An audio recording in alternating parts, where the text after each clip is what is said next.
Okay, what I'd like to do over here is to go over with you how to do this evaluation of this continued fraction recursively. So basically what we did in class is we looked at a notation for this continued fraction. We said we can denote it like this: a0, a1 up to an. And so if I just give you these n plus 1 values, you can easily reconstitute this fraction. You simply take these are all integers. You take a0 plus 1 over, take a1 plus 1 over, and so on to the value an, those n plus 1 values. What we want is that we want to evaluate this. So we're going to get a fraction, and the fraction is going to look like sum p over q. But p and q, of course, are going to depend on those n plus 1 values. So p is going to be some function that evaluates to an integer of the inputs of 0, a0, a1, all the way up to an. And likewise, q is also going to be some fraction that depends on those input values, a0, a1, all the way up to an. So how do we do this? How do we write this recursion? Right? How do I get the sum that depends initially on n values in terms of some sum that depends on n minus 1 values, namely values a1 to an? So basically, the idea is to notice that there's a self-similarity over here, that the whole continued fraction really looks the same at every scale.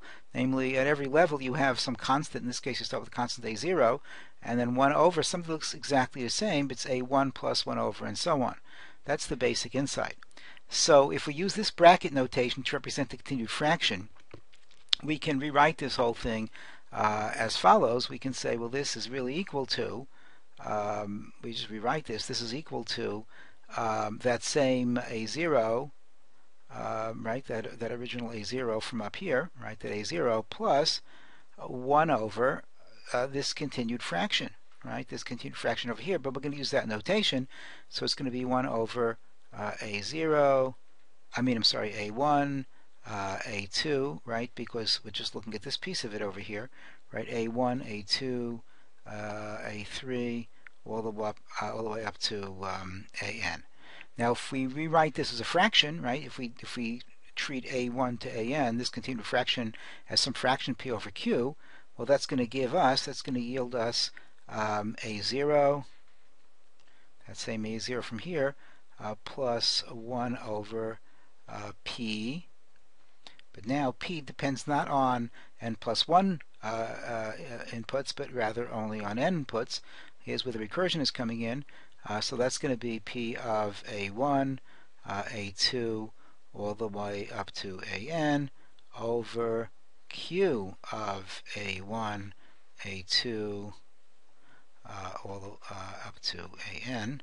And of course I can flip the fraction, so that gives me that this is equal to a0 over 1 plus, just flipping this around, q of a1 to an over p of a1 up to an. Now if I cross multiply, then what happens, just to combine these two fractions, so I'm going to end up with a0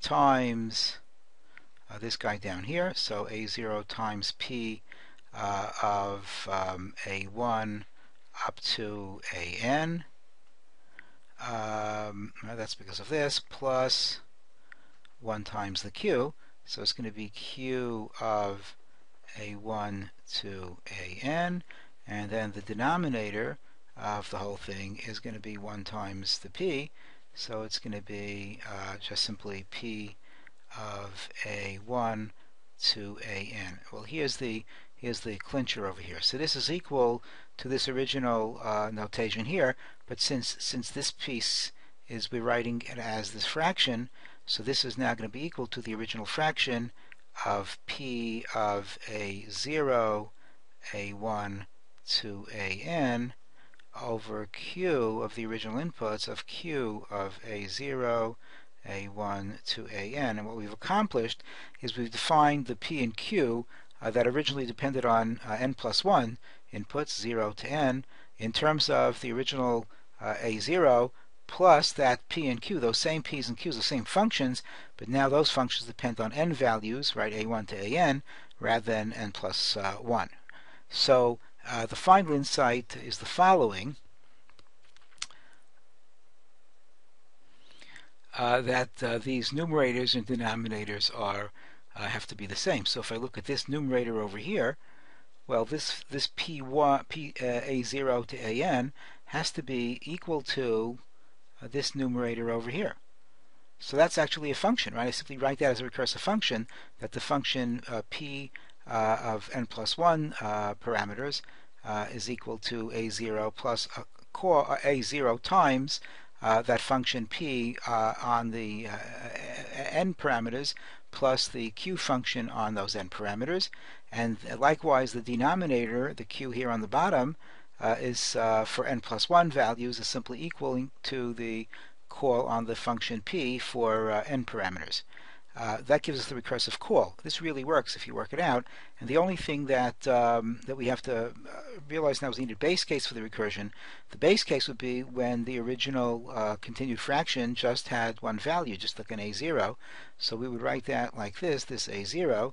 Well, this a0, if I'm going to make it as a fraction p that depends on a0 and a q that depends on a0, but it's just that simple integer. So that means that the numerator over here is going to just be a0, and the denominator over here is going to just be 1. So that's the base case.